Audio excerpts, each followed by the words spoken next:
ওম শান্তি। আজ 9 জুলাই 2026 প্রাতঃমূলি। ওম শান্তি বাপদাদা মধুবন। आज मिष्टी मिष्टी बाबा बोलছেন, मीठे बच्चे बृहस्पति बाप ने तुम बच्चों पर बृहस्पति की दशा बिठाई है। अभी तुम अविनाशी सुख की दुनिया में जा रहे हो। তো বাবা বলছেন যে মিষ্টি বাচ্চারা বৃক্ষপতি বাবা অর্থাৎ এই মনুষ্য সৃষ্টিরূপী বৃক্ষের বীজরূপ কে শিব বাবা, তাই বাবা বলছেন বৃক্ষপতি বাবা তোমরা বাচ্চাদের এখন বৃহস্পতির দশা বসিয়েছেন। তো বৃহস্পতি গুরুকে বৃহস্পতি বলা হয়, তাহলে আমাদের সদ্গুরুকে শিব বাবাই। তাহলে এখন আমাদের উপর বাবার প্রভাব পড়ছে। এতদিন রাবণের প্রভাব ছিল, এই জন্য বাবা কি বলেন রাহুর দশা লেগেছিল। এখন আমাদের উপর বাবার প্রভাব পড়ছে, অর্থাৎ কি বাবাই জ্ঞান যোগের দ্বারা আমাদেরকে নতুন দুনিয়ার মালিক বানাচ্ছেন, সুখ শান্তিতে ভরপুর করে দিচ্ছেন। তাই বাবা বলছেন বৃহস্পতির দশা বসিয়েছেন। তো এখন বাবা বলছেন তোমরা অবিনাশী সুখের দুনিয়াতে যাচ্ছ, মানে স্বর্গে যাচ্ছ, তোমরা এখন স্বর্গের মালিক তোমরা হবে। এবার প্রশ্ন হচ্ছে अविनाशी बृहस्पति की दशा किन बच्चों पर बैठती उनकी निशानी क्या होगी। অবিনাশী বৃহস্পতির দশা কোন বাচ্চাদের উপর বসেছে আর তাদের লক্ষণ কি হবে, কোন লক্ষণ দেখে বোঝা যাবে যে এই বাচ্চাদের ওপরে অবিনাশী বৃহস্পতির দশা লেগেছে। উত্তর হচ্ছে जो बच्चे जीते जी देह के सब संबंधों को त्याग अपने को आत्मा निश्चय करते, ऐसे निश्चय आत्मिक बुद्धि वाले बच्चों पर बृहस्पति की दशा बैठती है। उनके ही सुख का गायन है कि अतीन्द्रिय सुख गोप गोपियों से पूछो, उनकी खुशी कभी भी गुम नहीं हो सकती। তো বাবা বলছেন উত্তরে যে অবিনাশী বৃহস্পতির দশা কোন বাচ্চাদের উপর বসছে, যে বাচ্চারা বেঁচে থেকেও জীবিত থেকেও এখন সমস্ত সম্বন্ধকে মন বুদ্ধির দ্বারা ত্যাগ করে নিজেকে আত্মা নিশ্চয় করেছে। আর এরকম নিশ্চয় যে বাচ্চাদের হয়েছে আর আত্মিক স্থিতিতে যে বাচ্চারা রয়েছে, তো সেই বাচ্চাদের উপরেই বৃহস্পতির দশা বসেছে। অর্থাৎ কি তাহলে বৃহস্পতির দশা কার উপর প্রভাব ফেলবে, বা বলছেন যে বাচ্চারা এখন এক বাবা, দ্বিতীয় কেউ নয়। বাকি সম্বন্ধ মন বুদ্ধির দ্বারা সম্বন্ধ ত্যাগ মানে কি, এখন যে বুঝে গেছে যে এই দুনিয়াতে সমস্ত সম্বন্ধ যারাই রয়েছে আমার কাছে সেগুলো আমার রোল, সেই আত্মারা, প্রত্যেক আত্মারা আমরা রোল প্লে করছি। বাকি এই স্টেজের ওপর বিশ্ব ড্রামাতে আমরা রোল প্লে করছি। বাকি আমার এখন আত্মার পিতা পরম পিতা পরমাত্মাই আমার সব কিছু, তাই না। তো বাবা বলছেন তাহলে মন বুদ্ধির দ্বারা সমস্ত সম্বন্ধকে ত্যাগ করা মানে কি এক বাবার প্রতি এখন নিশ্চয়। কারণ এই দুনিয়াতে এখন বাবা বলেছেন সবকিছুই চলে যাবে, ব্যক্তি বস্তু কিছুই থাকবে না। তাহলে কার সাথে মনকে জুড়তে হবে, এখন এক বাবার সাথে। তাই বাবা বলছেন যে এই নিশ্চয় যার হয়ে যাবে আর এতটা আত্মিক বুদ্ধি যার হয়ে যাবে, আত্মিক স্থিতিতে যে থাকবে, তার উপরেই বৃহস্পতির দশা বসবে। বা বলছেন তাদেরই সুখের গায়ন রয়েছে, যে অতীন্দ্রিয় সুখ গোপ গোপীদের জিজ্ঞাসা করো। তো সেই গোপ গোপী কারা, আমরা। তো আমরাই এখন অতীন্দ্রিয় সুখের অনুভব করছি। অতীন্দ্রিয় সুখ মানে কি, এক হচ্ছে ইন্দ্রিয় সুখ আর এক হচ্ছে অতীন্দ্রিয় সুখ। ইন্দ্রিয় সুখ হচ্ছে আমাদের এই ইন্দ্রিয়ের দ্বারা যে সুখটা আমরা উপভোগ করি, কিছু খেয়ে কিছুক্ষণের জন্য অল্প সময়ের জন্য আমরা সুখের অনুভব করছি, কিছু খাবার খেয়ে টেস্ট করে, হয়তো কিছু স্পর্শ করে সুখ পাচ্ছি, সেগুলো ইন্দ্রিয় সুখ, সেগুলো অল্পকালের। কোথাও ঘুরে বেরিয়ে কোনো কিছু দেখে, মানে ঘুরতে বেড়াতে গেলাম, কিছু দেখলাম, এগুলো, বা সিনেমা এটা ওটা সেটা, তো কিছু দেখে কিছু শুনে, বা কেউ গান শুনেও সুখ পাচ্ছে, কিন্তু সেটা হচ্ছে কি অল্পকালের সুখ। তো কিছু শুনে দেখে খেয়ে ঘুরে বেরিয়ে যে সুখ বা স্পর্শ করে, সেগুলো হচ্ছে অল্পকালের সুখ। আর সেগুলো দেহের দ্বারা আমরা অনুভব করছি, শরীরের দ্বারা। তো সেগুলো হচ্ছে আমাদের ইন্দ্রিয় সুখ। আর অতীন্দ্রিয় সুখ হচ্ছে কি, যেই সুখের অনুভব মন বুদ্ধি করে। আর মন বুদ্ধি কখন অতীন্দ্রিয় সুখের অনুভব করবে, যখন আমরা পরমপিতা পরমাত্মার স্মরণে থাকবো, নিজেকে আত্মা মনে করে এক বাবার স্মরণে যখন টিকে যাব, তাই না। এইটা আমাদের কিন্তু মানে কয়েক সেকেন্ডও যদি কেউ অনুভব করতে পারে, মানে অনেক কিছু, অনেক বড় ব্যাপার সেটা, তাই না। 1-2 মিনিট টেকা কিন্তু অনেক মুশকিল হয়ে যায়। প্রথমে তো কয়েক সেকেন্ড টিকতে পারলে অনেক, তারপর আস্তে আস্তে এটা বাড়াতে হয়তো 1 মিনিট 2 মিনিট এরকম হবে। তো বাবা কি বলছেন, এক আত্মা মনে করে আমি আর আমার বাবা সম্পূর্ণ অন্তর্মুখী হয়ে যেতে হবে। অন্তর্মুখী না হলে কিন্তু এই অতীন্দ্রিয় সুখের অনুভব করা যাবে না। ওপর ওপর হবেই না এটা, তাই না? আমি আত্মা, আমি শান্ত স্বরূপ আত্মা, আমি প্রেম স্বরূপ আত্মা, এটা আমরা মনে মনে সংকল্প করলেও সেই মানে গভীরে কিন্তু আমরা প্রবেশ করছি না। যতক্ষণ না গভীরে, মানে কি সম্পূর্ণ যে বারবার নিজেকে দেখতে হবে আমি কে, আমি কে, মানে আত্মিক স্থিতিতে টিকে যাওয়ার চেষ্টা করবে। আমরা যদি 2 মিনিট কি 3 মিনিট এইভাবে প্রথম প্রথম প্রথম 2-1 মিনিট দিয়ে শুরু করা উচিত, কারণ 2-1 মিনিট মানে অনেক অনেক বড় ব্যাপার। এখানে 1-2 মিনিটের জন্য খালি সংকল্প রাখতে হবে কি আমি শুধু নিজেকে আত্মা রূপে দেখবো। আগে নিজেকে নিজের পাট পাক্কা করতে হবে যে আমি আত্মা, তাই না? সব থেকে বড় চ্যালেঞ্জ হচ্ছে কি আগে নিজেকে, বাবা কি বলেন, আগে নিশ্চয় করো যে তুমি আত্মা, তবে তো পরমাত্মার কাছে টিকতে পারবো আমরা পরমধামে, তাই না? এবার আত্মিক স্থিতিতে আমি পাক্কা হইনি আর আমি ভাবছি পরমাত্মার সাথে টিকে যাব পরমধামে, কখনোই হবে না। এই জন্য প্রথমে প্র্যাকটিস করতে হবে কি 1 মিনিট 2 মিনিট বা 3 মিনিট ধরে, প্রথমে 1-2 মিনিট দিয়ে শুরু করতে হবে, তারপর 3 মিনিট 4 মিনিট 5 মিনিট, মানে কি আমাকে দৃঢ় সংকল্প নিতে হবে আমি শুধু আত্মাকে দেখব।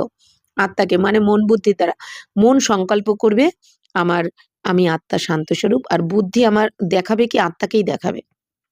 আমি সংকল্প করছি আমি শান্ত স্বরূপ আত্মা, আমি পরমধাম নিবাসী, আমার মূল স্বধর্মই হচ্ছে সুখ শান্তি প্রেম আনন্দ, আর বুদ্ধি নিয়ে যাচ্ছে আমাকে এই দুনিয়ার কিছু দেখিয়ে দিচ্ছে, তার মানে একাগ্র নয়, এই জন্য আমাদের অনুভব হচ্ছে না। ঠিক আছে?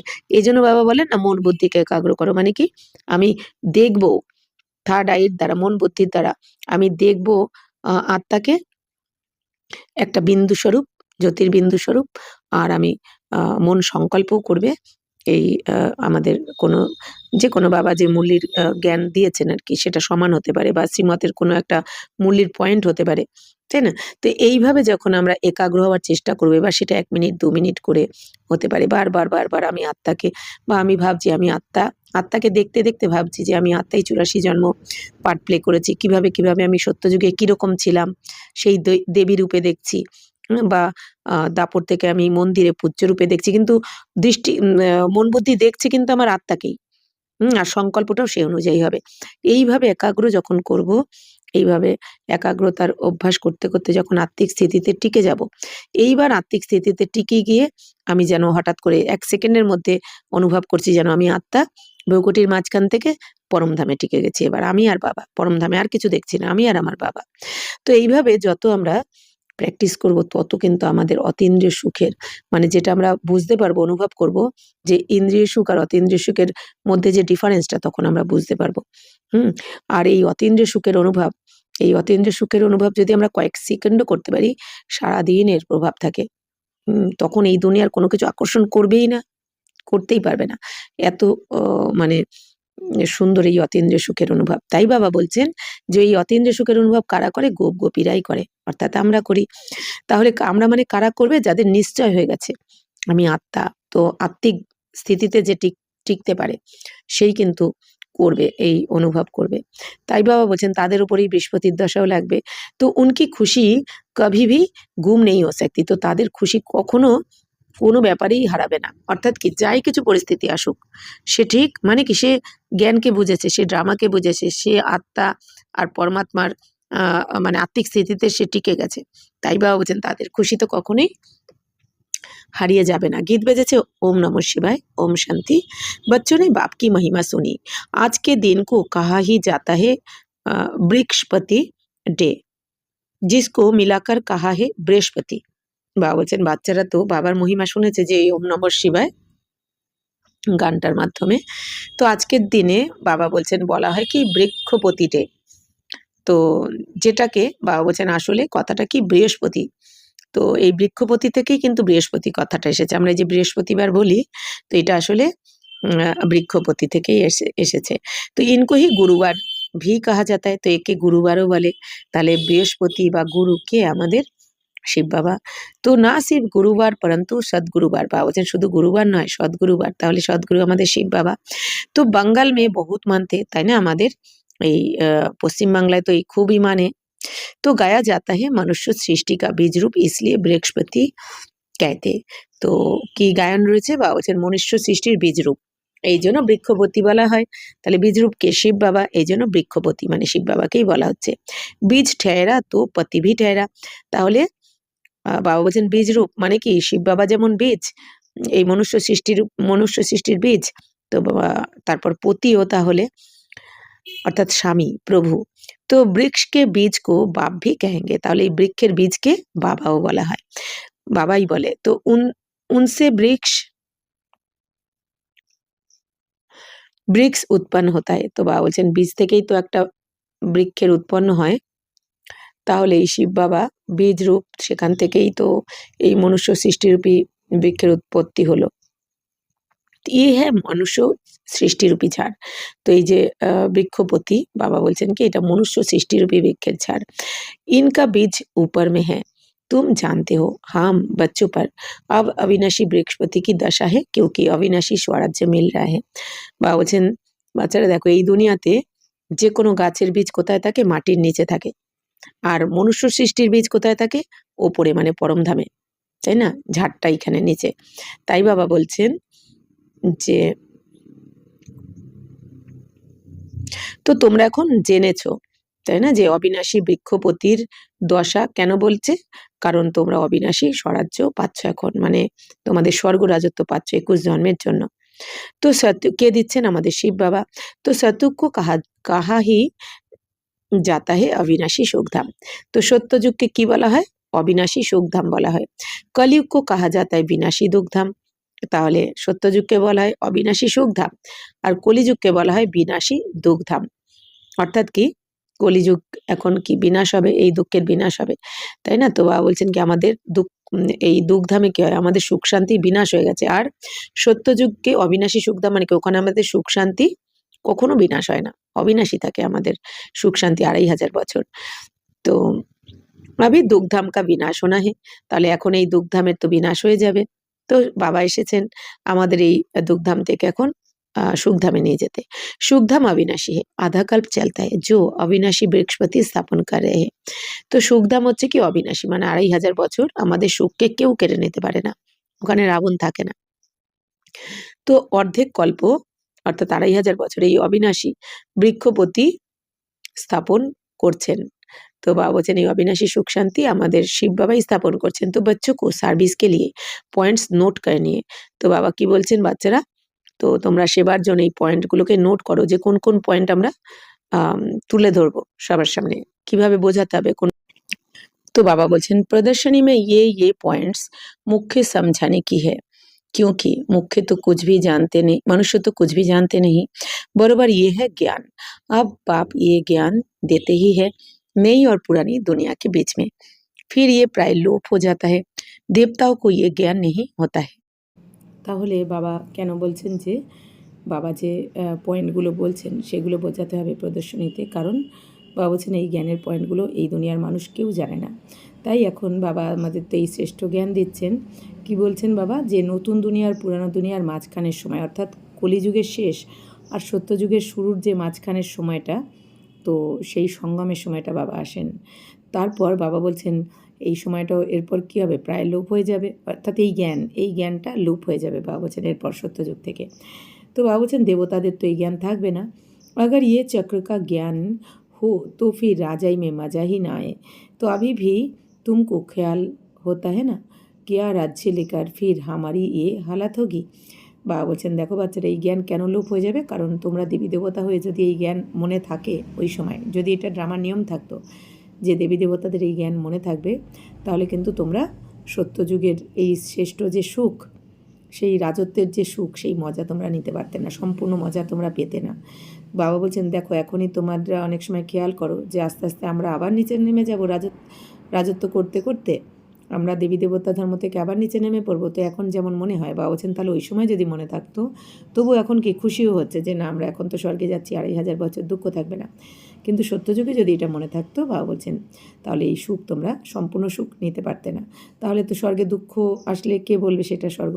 তাই বাবা বলছেন যে क्या राज्य लेकर फिर हमारी ये हालत होगी। तो তোমরা এখন এরকম মনে করো, परंतु ये तो ड्रामा बना हुआ है, चक्र को फिरना ही है। तो वर्ल्ड की हिस्ट्री जोग्राफी रिपीट हो रही है। कैसे रिपीट हो रही है ये तुम बच्चे जानते हो, ये है मनुष्य सृष्टि। বাবা বলছেন বাচ্চারা এই ড্রামা তো বানানোই রয়েছে, যে সত্যতে তাতে তোমরা দেবী দেবতা থাকবে, অথচ তোমরা যে নিচে নেমে যাবে আস্তে আস্তে এই জ্ঞান মনে থাকবে না। দাপর থেকে নিচে নামতে নামতে তোমরা ভগবানকে ডাকতে ডাকতে আবার সেই কলিযুগের শেষে এসে বাবার সাথে আবার মিলিত হবে। বাবার থেকে এই শ্রেষ্ঠ রাজযোগের জ্ঞানের দ্বারা আবার শ্রেষ্ঠ হবে, দেবী দেবতা হবে, আবার 2500 বছরের সুখ ভোগ করবে। তো এইভাবে কিন্তু এই ড্রামা বানানোই রয়েছে, চলতেই থাকে। এখানে কিচ্ছু চেঞ্জ করা যায় না, 1 সেকেন্ডের পার্টও কিন্তু চেঞ্জ করা যাবে না। আর গতকালের মুরলিত বাবা কি বলেছিলেন যে বানি বানাই বান রই নাই কুছ বান্নি নেই, মানে কি যেটা বানানো রয়েছে ড্রামাতে সেটাই আবার তৈরি হচ্ছে, নতুন করে কিছু কিন্তু রিপিট, নতুন করে কিছু হচ্ছে না কোনো পার্ট, মানে যেটা তৈরি হয়েই রয়েছে সেটাই আবার নতুন করে আমরা অ্যাকশানের মাধ্যমে আবার নতুন করে আমরা বানিয়ে ফেলছি। তো হুবহু রিপিট হচ্ছে আর কি। তাই বাবা বলছেন, তো এই চক্র তো ঘুরতেই থাকে, 5000 বছরের চক্র। তো এই দুনিয়ার ইতিহাস ভূগোল রিপিট হতেই থাকে, হুবহু রিপিট হতে থাকে। এই হুবহু রিপিট হতে থাকে, এটা আমাদের বারবার মনে রাখতে হবে। কিন্তু বাবা বলছেন কীভাবে রিপিট হয় এই ড্রামা, এটা তো তোমরা বাচ্চারা জেনে গেছো। অর্থাৎ কি, এই সত্য তেতা দাপর কলিতে আমরা যা যা কিছু করেছি 5000 বছর ধরে, আবার সত্যযুগ থেকে আবার সেম একই পার্ট প্লে করব, নতুন কিছুই হবে না। অর্থাৎ এই ড্রামাতে এখন চলতি চক্রতে আর কি, চলতি ড্রামাতে 5000 বছরের চক্রতে যা যা কিছু হচ্ছে সেটা কিন্তু নাথিং নিউ। যা যা কিছু হচ্ছে সেটা নাথিং নিউ, মানে আগেও হয়ে গেছে আবার হচ্ছে। তো এই ড্রামা কিভাবে রিপিট হচ্ছে? আমাদের কর্ম অনুযায়ী। প্রতিটা কর্মের ফল আমাদের সেকেন্ড বাই সেকেন্ড কিন্তু সামনে আমাদের আসছে। আর এই কর্মের ফল ভোগ করতেই হবে, কারণ এই ড্রামাটা হচ্ছে কর্ম ওরিয়েন্টেড, মানে কর্মভিত্তিক। তাই বাবা এখন আমাদের শ্রেষ্ঠ কর্ম করা শেখাচ্ছেন, যাতে এখন যদি আমরা শ্রেষ্ঠ কর্ম করি তাহলে বাবা কি বলছেন, তোমাদের এই কর্মই সাথে যাবে। আমাদের কার্মিক অ্যাকাউন্ট আর আমাদের সংস্কার কিন্তু আমাদের সাথে যাবে, বাকি আর কিছু যাবে না। এই জন্য বাবা কি বলছেন যে কর্ম শ্রেষ্ঠ করো আর সংস্কারকে পরিবর্তন করো, পুরানো সংস্কারকে। তো পুরানো সংস্কার যখন আমরা পরিবর্তন করব তখনই আমাদের শ্রেষ্ঠ কর্ম হবে। তো এই শ্রেষ্ঠ কর্ম আর সংস্কার নিয়েই কিন্তু আমাদের পরবর্তী জার্নিতে যেতে হবে। তাই বাবা বলছেন এই ড্রামা কিভাবে রিপিট হচ্ছে এটা তো তোমরা জানো। তাহলে এই জন্য বাবা বলেন না, কোনো প্রশ্ন করারই দরকার নেই, যা কিছু হচ্ছে তোমারই কর্মের ফল তোমার সামনে আসছে।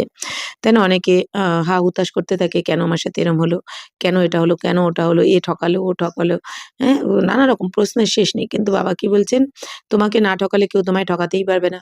একটা টাকাও এই দুনিয়াতে কেউ কাউকে ঠকিয়ে পরমধামে কিন্তু যেতে পারবে না। বা অনেকে প্রশ্ন করতে থাকে, এই ডাক্তারের কাছে গেছি, এই ডাক্তার এত টাকা নিয়ে নিয়েছে, তাই না? এরকম বিল বানিয়ে দিয়েছে, এই ধরনের কেস আমরা শুনতে পাই। কিন্তু এটা ভুলে গেছে যে পূর্ব কোনো না কোনো জন্মে তো তাদেরকে আমরা ঠকিয়েছিলাম। পূর্ব কোনো না কোনো জন্মে যাদেরকে আমরা ঠকিয়েছি, কষ্ট দিয়েছি, তারাই তো আজকে ডাক্তার হয়ে বসে আছে হিসেব চুক্ত করবে বলে। তাহলে এখন যদি আমার রোগ ব্যাধি না হয়, যদি সেই ডাক্তার আমার থেকে যেভাবেই নিক, যেভাবেই নিক না কেন, কম বেশি টাকা যাই নিক, তাহলে সেটা যদি সে না নেয় তাহলে তো আমার আগের জন্মের হিসাব তো যুক্ত হবে না। এই জন্য বাবা বলেন না, ড্রামা কল্যাণকারী, কোনো ব্যাপারেই যেন কোনো প্রশ্ন না আসে। তো বাবা বলছেন এটা তো মনুষ্য সৃষ্টি, তোমারই বুদ্ধি মে মূল বতন কা ঝাড় ভি হ্যায়। তো বাবা বলছেন তোমাদের বুদ্ধিতে এখন মূল বতনের ঝাড়ও রয়েছে। তো মূল বতনে মানে পরমধামে আত্মাদের এই যে বৃক্ষ, উল্টো বৃক্ষ কিভাবে রয়েছে এটা আমরা জানি। তো সেকশন সবকা अलग अलग है, ये बातें कोई की बुद्धि में कभी नहीं होगी, कोई शास्त्र में तो ये लिखी हुई नहीं है। বাবা বলছেন দেখো মূল বতনে কিভাবে আমাদের এই আত্মাদের ঝাড় কিভাবে রয়েছে, পরমধামের সেকশন অনুযায়ী, মানে সবার উপরে দেখানো হয়েছে শিব বাবা, পরমপিতা পরমাত্মা।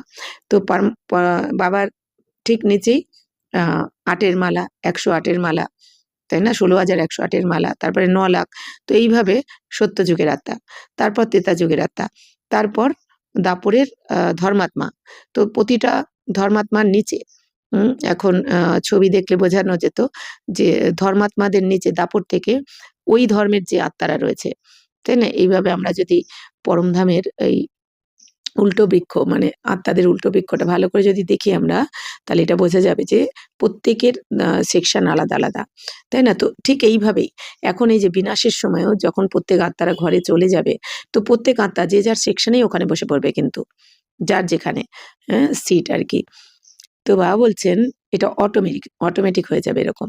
তাই বাবা বলছেন এই সমস্ত কথা এই দুনিয়ার কারোর বুদ্ধিতে নেই, কিন্তু কোনো শাস্ত্রেও নেই। কোই শাস্ত্র মে তো ইয়ে লিখি হুই নেই হ্যাঁ, বলছেন কোনো শাস্ত্রে এই জ্ঞান লেখা নেই। হাম আত্মা আসুল শান্তিধাম কি রায়বাসী হে, অবিনাশী হে। তো আমরা আত্মারা কোথাকার অধিবাসী? শান্তিধামের। তো আমরা আত্মারা কি অবিনাশী? কা বিনাশ কো নেহি পাতে। তাহলে আত্মার কখনো বিনাশ হয় না, আত্মাকে কাটা যায় না, পোড়ানো যায় না, ডুবানো যায় না। तो वह समझते हैं बूंद-बूंदा पानी से निकल फिर उसमें मिल जाता है। तुम्हारी बुद्धि में सारा राज है, आत्मा अविनाशी है जिससे सारा पाठ नुंदा हुआ है। ভাবছেন এই দুনিয়াতে সাধু সন্ন্যাসীরা কি মনে করে যে এই আত্মা জ্যোতিতে, আত্মা জ্যোতিতে গিয়ে বিলীন হয়ে যায়। অর্থাৎ কি যেন জল যেমন এক ফোঁটা জল যদি আমি জলের মধ্যে ফেলি তাহলে সেই জলটা কি ওই এক ফোঁটা জলটা মিশে যাবে। তেমনি মিশে যাবে, ওই জলের ফোঁটাটাকে আর বার করতে পারবো না। এক ফোঁটা জলকে যদি আমি ফেলি জলের মধ্যে, তেমনি এই দুনিয়ার সাধু সন্ন্যাসীরাও কি মনে করে আত্মা জ্যোতিতে বিলীন হয়ে যায়। অর্থাৎ এরা মনে করে যে ওই আত্মার বেরিয়ে আসে না, মিশে যায় ওখানে। বা বলছেন আত্মা মিশে যাওয়া মানে তো আত্মার পাঠ শেষ হয়ে যাওয়া। তাহলে আত্মার পাঠ যদি শেষ হয়ে যেত, আত্মা যদি মিশেই যেত পরমধামে গিয়ে, ব্রহ্মতত্ত্বতে গিয়ে, তাহলে আমাদের পুরুষার্থ করে শোধরানোর কি দরকার ছিল, তাই না? মিশেই তো যেত, ওখানে শেষ হয়ে যেত।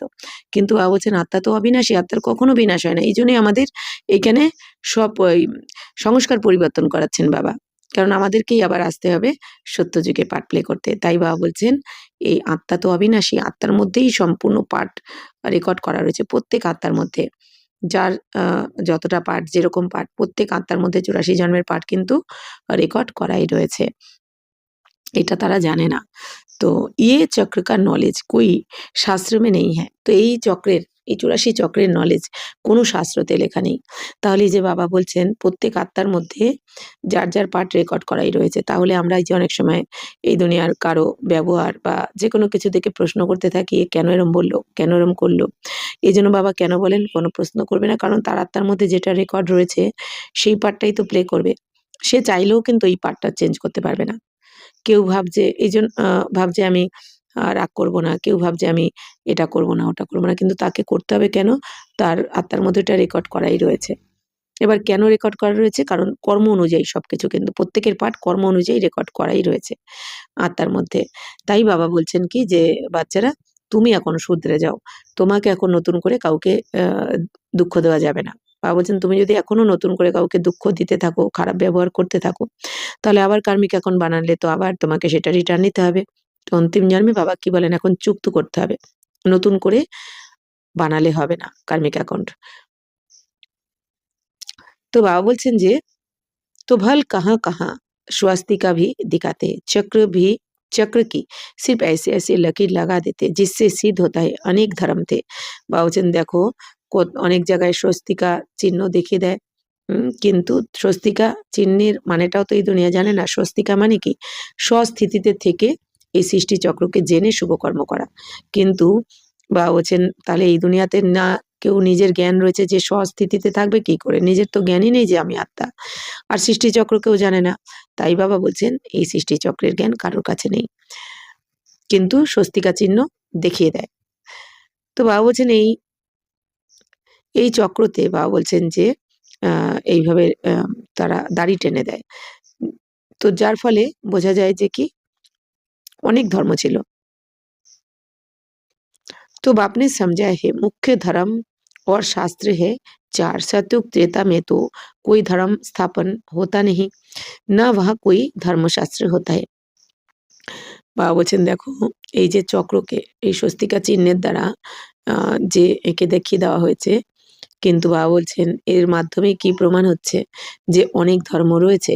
তো বাবা বলছেন যে বাবা এখন বুঝিয়েছেন মুখ্য ধর্ম হচ্ছে কি, মুখ্য ধর্ম আর ধর্মশাস্ত্র হচ্ছে 4টে।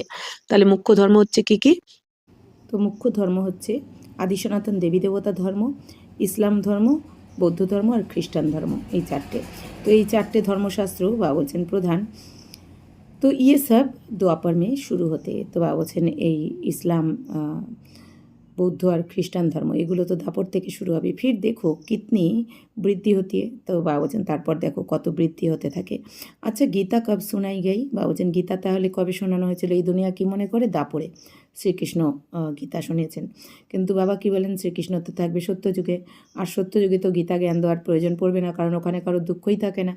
তাহলে গীতা জ্ঞান শোনাচ্ছেন তো ভগবান। তাহলে ভগবান কখন আসেন? ভগবান না দাপরে আসেন, না সত্যযুগে, না বাবা আসেন কখন? কলিযুগের শেষ আর সত্যযুগের শুরুর মাঝখানে সঙ্গমে। তাহলে ভগবান যখন সঙ্গমে আসবেন তার মানে ওই সময় গীতা জ্ঞান শুনিয়েছেন, আর এই গীতা জ্ঞানের দ্বারাই বাবা সত্যযুগের স্থাপনা করছেন। बाप कहते हैं मैं कल्प के संगम युगे ही आता हूँ। उन्होंने फिर कल्प अक्षर निकाल सिर्फ संगम युगे युगे लिख दिया है। बाबा বলছেন বাচ্চারা আমি প্রতিকল্পের সঙ্গম যুগে আসি, আমি যুগে যুগে আসি না, প্রতিকল্পের সঙ্গমে মানে 5000 বছর পর পর আসি। বাকি এই দুনিয়া তো না জানার কারণে যুগে যুগে লিখে দিয়েছে। তো বাস্তব মে সঙ্গম যুগে और कोई धर्म स्थापन नहीं करते हैं। বলছেন বাস্তবে কিন্তু সঙ্গম যুগে আর কোনো ধর্ম স্থাপন হয় না। সঙ্গমে বাবা এসে শুধু আদি সনাতন দেবী দেবতা ধর্মের স্থাপনা করেন। বাকি এই ইসলাম, बौद्ध और ख्रिस्टान धर्म तो दापुर থেকে হবে। ऐसे नहीं कि त्रेता के अंत द्वापर के आदि के संगम पर इस्लामी धर्म स्थापन हुआ। বলছেন এরকমও নয় যে ত্রেতার অন্তিম সময় আর দাপরের শুরুর সময় এই ইসলাম ধর্মের স্থাপনা হবে। বলছেন তা নয়।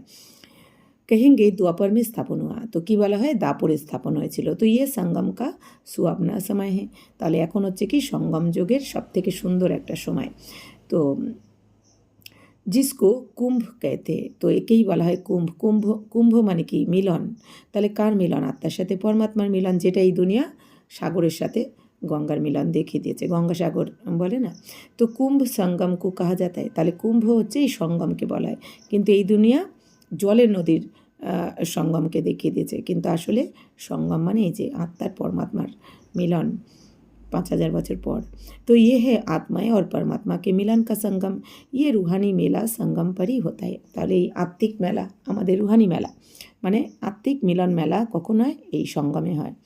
उन्होंने पानी की गंगा का नाम वाला कर दिया है। আর এই দুনিয়া না জানার কারণে দাপর থেকে বলছেন এই গঙ্গার নাম করে দিয়েছে, প্রসিদ্ধ করে দিয়েছে। তো জ্ঞান সাগর পতিত পাবনকে জানতে হি নেই, এই দুনিয়া জ্ঞান সাগর পতিত পাবনকে কিন্তু জানে না।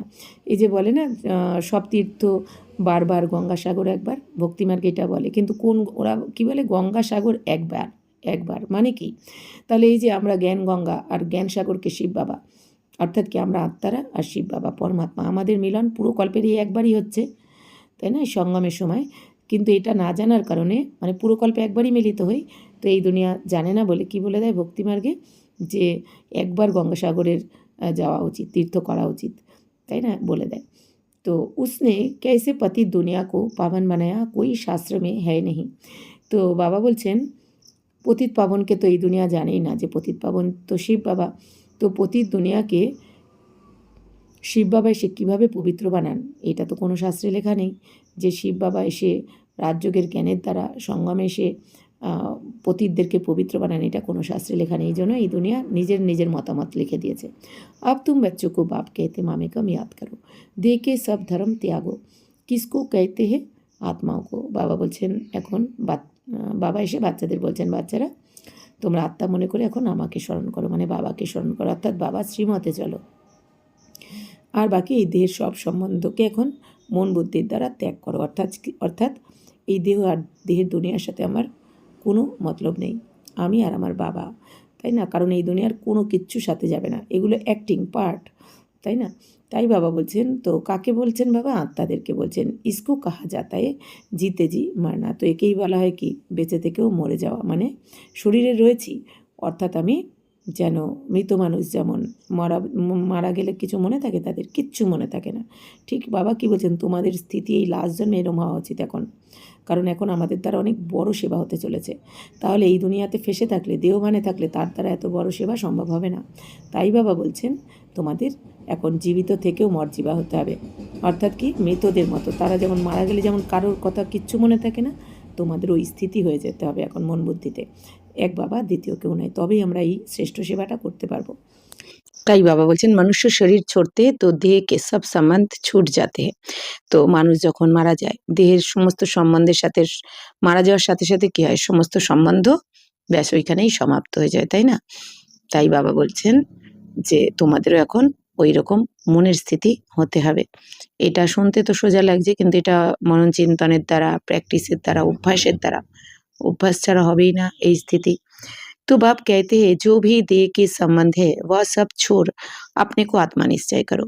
তো বাবা এখন কি বলছেন, বাচ্চারা দেহের সমস্ত যত সম্বন্ধ আছে সব ত্যাগ করে এখন নিজেকে আত্মা নিশ্চয় করো। ত্যাগ মানে বাবা বলছেন মন বুদ্ধির দ্বারা।